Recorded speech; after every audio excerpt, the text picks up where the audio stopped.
I'm a black woman in America. I do not always think that more police make streets safer. I don't think this is an issue of black versus white. When you're talking about safety, there are a lot of black Americans who don't feel safe in their homes, in their neighborhoods. And when they hear people talking about defunding the police, it freaks them out. So I want to talk about MSNBC host Joe Scarborough. I didn't know much about him until sometime last year, but from what I saw, I didn't have much respect for him, particularly for insisting that Joe Biden was fit to remain in office. Start your tape right now, because I'm about to tell you the truth. And F you if you can't handle the truth. This version of Biden, intellectually, analytically, is the best Biden ever.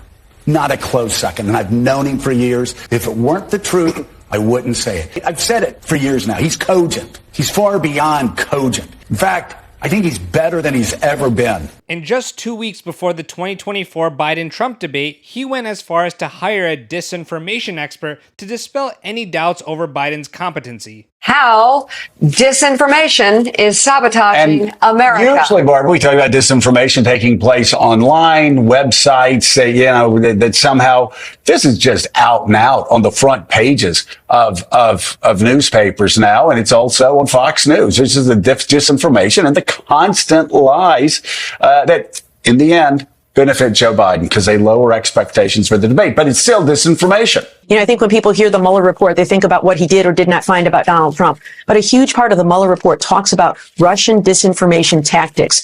And one of the strategies in 2016 was to make Hillary Clinton look old, look sick, look like she lacks stamina. And one of the themes this election cycle is that Joe Biden is too old to lead. And so everyone is seizing upon this. And it is a classic disinformation tactic. And so this is a tactic. I'm sure we're going to see it again and again. And I think the best thing that we can do is to prepare the American people for this false narrative. But after that train wreck debate, Joe backtracked.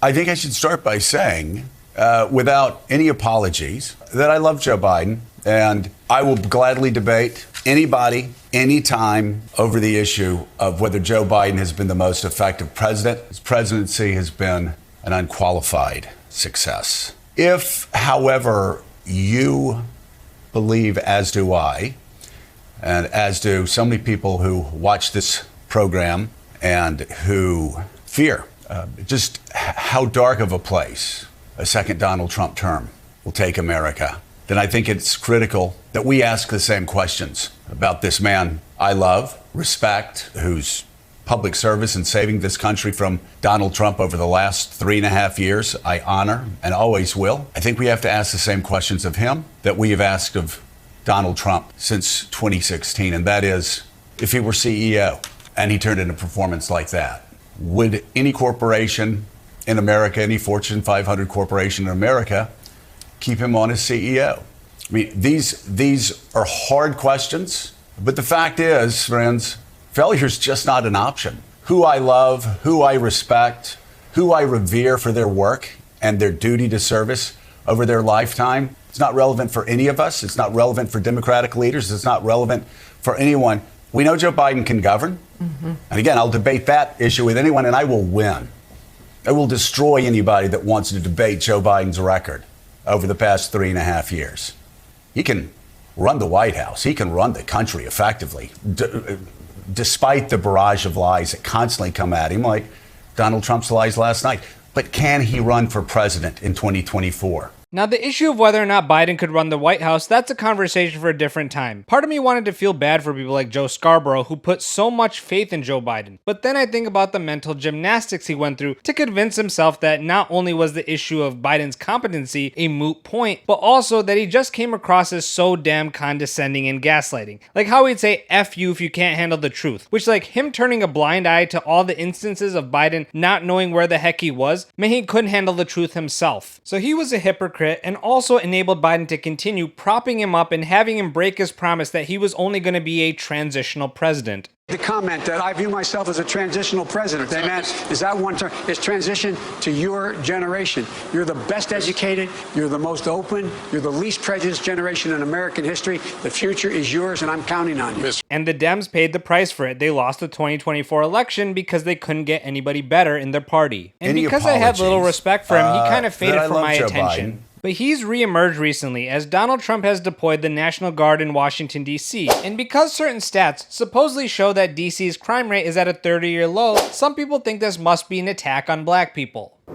It just feels like a microscope is now on like black people, and listening to the press conference on my way over here, it just feels not only like a target on DC's back, but also mine as a black man in DC. It's just, it doesn't feel like home anymore. I was just texting my mom and my girlfriend like, yo, I think it may be time to like move out of DC because for one, I'm not wanted, and two, it's not safe, and I kind of was left speechless because it's just, this isn't home anymore. It doesn't feel like home anymore. Even though Judge Jeanine Pirro made it clear that she cares about the suffering that the black community goes through because of gun violence. There's been a great deal of discussion about crime in the district, and the other day I wanted to get a sense of what is actually happening in the District of Columbia. As you can see, in 2024, we have 29 individuals who were shot and killed in the district, all teens, some as young as 3 years of age, okay, because of gunfire. Now, over here are the individuals who were shot and killed under the age of 20, all teenagers in 2025. And the number here is 16. All members of the minority community here. It's guns on the streets. It's individuals who are not concerned about accountability, who don't have any reason to fear law enforcement. I am here today to tell you that on behalf of all of these victims, all of these families, that they're going to be accountable, that we are going to make a difference, and that we are going to make sure that law enforcement is focused on these innocent, now silent victims of crime in the district. Some of these cases are solved, some of them are not solved. But what this makes clear to me is that there is a whole community that is suffering because of the violent crime in this district. And anyone who wants to tell me the crime is down and that we don't need an emergency focus on crimes of violence, all they need to do is take a look at this and talk to the loved ones and the family members of these individuals, all shot and killed long before their time. Now, I've said this multiple times before. I don't speak for the black community. I'm not in their shoes. I won't even start the discussion on the stats of crime by color because that's not my lane. But what I can tell you is I just don't see a blatant targeting of the black community. In fact, what I do see is a mayor claiming that she's doing a really good job. One of the things that we have seen over and over from the president, from his team, they seem to hold their harshest criticism sometimes for cities that are majority black and brown. Do you see that, and what do you think that means? I have been dealing kind of with this issue for a number of years. It's kind of easy fodder on the campaign trail, but now we're talking about governing, and my job is to focus on making sure our city is running well, and people enjoy a great quality of life. And I think we're doing a really good job. Yeah, doing a good job, all right. Meanwhile, you have police who can't answer basic questions. What the chain of command is now? What does that mean? Well, is it Pam Bondi speaking to the mayor, speaking to you, or how does this work? So the executive order is clear. The president has requested MPD services. The president designated Attorney General Bondi as his proxy to request services through me. Yeah, so when you have a police chief who gets dumbfounded when you ask about the chain of command, you know you don't have a very strong police force. But for context, that was DC Police Chief Pamela Smith, who before she was police chief started off in the DC Police Force as Chief Equity Officer, leading efforts on diversity, supervising the employees' well-being, and supported the Unit and Equal Employment Opportunity Office. And I know that she began her career in 1998, rising through the ranks as a sergeant, lieutenant, captain, major, deputy chief, and acting chief of police, eventually becoming the first African-American female to serve as chief in the agency's 230-year-old history. But when you can't even answer a simple question, it makes me think that DEI is the legacy of your whole career, not just a part of it. And it does make me question if Washington, D.C. is in good hands without the National Guard. Because outside of that, you have a D.C. police commander who's under investigation for changing crime statistics. Also, you have 2024's data showing that the murder rate in DC was over 27 per 100,000 people, greater than Bogota and Mexico City combined. And Bogota has a 7.7 million population in the city itself and 11 million in the metro area. Mexico City has a population of 9.2 million in the city and 28 million in the metro area. And DC has 700,000 in the city and a 6.4 million metropolitan area. And even if that number dropped in 2025, if we're talking proportionality, that should only be around 2, not in the double digits for Washington, D.C. And if we're talking hard statistics, in 2025 alone, you have 3-year-old girls shot and killed in DC. Then there's Yaron Lashinsky and Sarah Milgram, sorry if I mispronounced their name, but they were 2 Israeli ambassadors who were killed in May in Washington, D.C. Or you have people like Eric Tarpinium Jashem, sorry if I mispronounced his name as well, a 21-year-old intern who was fatally shot in June in Washington, D.C. in a drive-by and no arrests were made. Then you have Edward Korestein, known as Big Balls, who was a former Doge employee who was assaulted in a carjacking, beaten bloody, and this happened while he was with the woman, and the suspects were 2 15-year-olds. And with that, you even have Joe Scarborough admitting that DC isn't safe. I want to read you a text from, I won't say their name, but we'll just say that they're very liberal. And he says, this may sound controversial, but I'm not totally opposed to Trump's National Guard move in D.C. I know he's doing it for politics, but crime remains rampant. I've had too many friends carjacked, shot at. None of us will walk more than 3 blocks after 8 p.m. 13-year-olds are committing many of these crimes. Quite a change from a decade ago when things were much calmer. Well, that actually sounds like the D.C.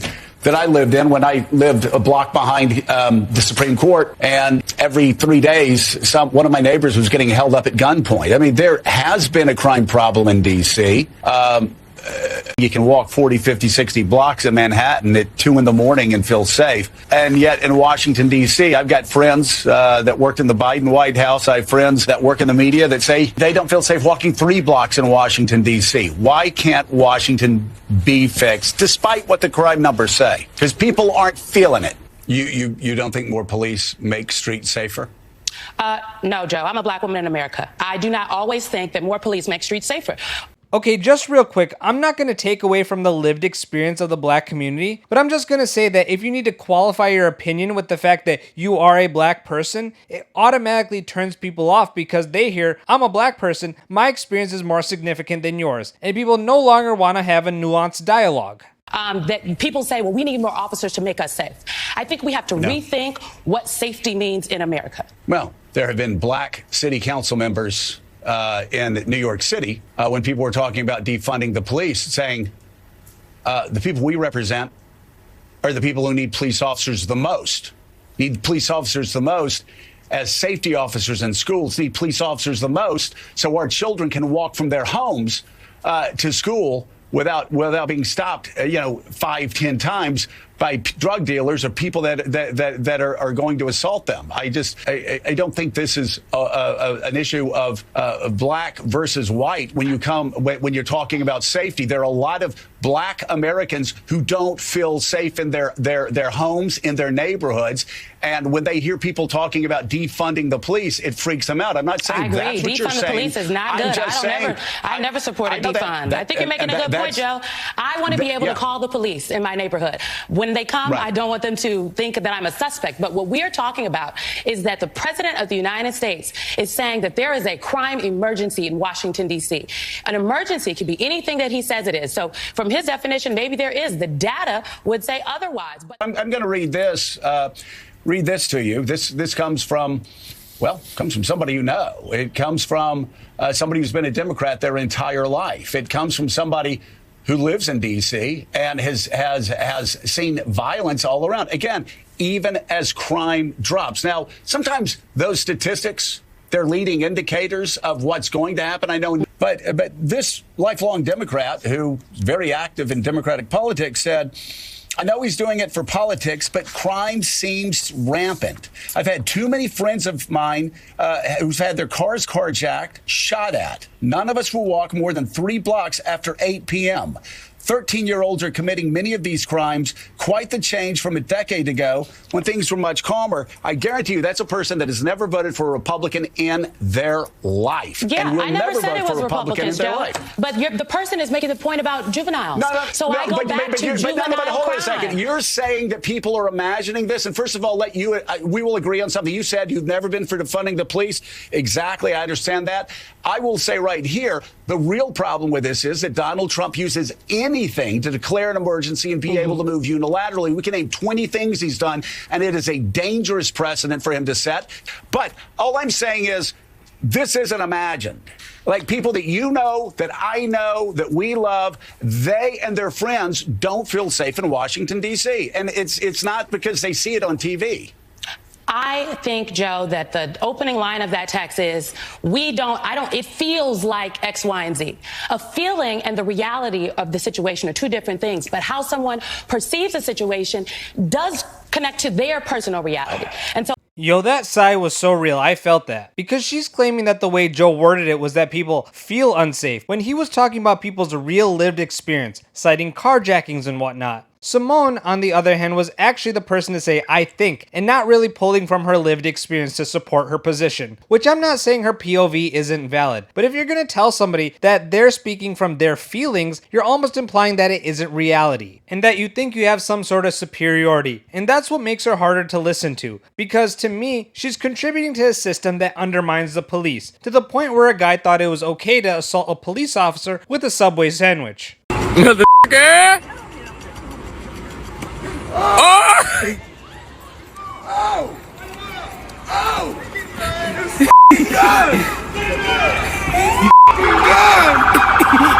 And note how there's a guy in the background hollering and cheering him on. Well, I bet the guy wasn't so happy when he actually found out the consequences. So President Trump has vowed to make D.C. safe and beautiful again. And as part of his effort to fight crime, he's bringing in our federal law enforcement partners like FBI, ATF, DEA, or Park Police, everybody to help the Metropolitan PD fight crime. And the president's message to the criminals was, if you spit, we hit. Well, we didn't quite do that the other night when an individual went up to one of the federal law enforcement officers and started jumping up and down, screaming at him, berating him, yelling at him. And then he took a Subway sandwich about this big and took it and threw it at the officer. He thought it was funny. Well, he doesn't think it's funny today because we charged him with a felony, assault on a police officer. And we're going to back the police to the hilt. So there, stick your Subway sandwich somewhere else. And some of you might think this is extreme, but when you have people like Symone Sanders, the DC mayor, the DEI police chief, in a position of influence, you enable the undermining of the rule of law. And sometimes, desperate times call for desperate measures. Or as Dave Chappelle said, modern problems require modern solutions. But guys, I want to thank you all for watching this video as always, and if you appreciated my commentary, please give it a thumbs up, and if you're new to this channel, hopefully I've earned a subscription. Here's some more videos for to watch in the meantime. Until next time, peace out.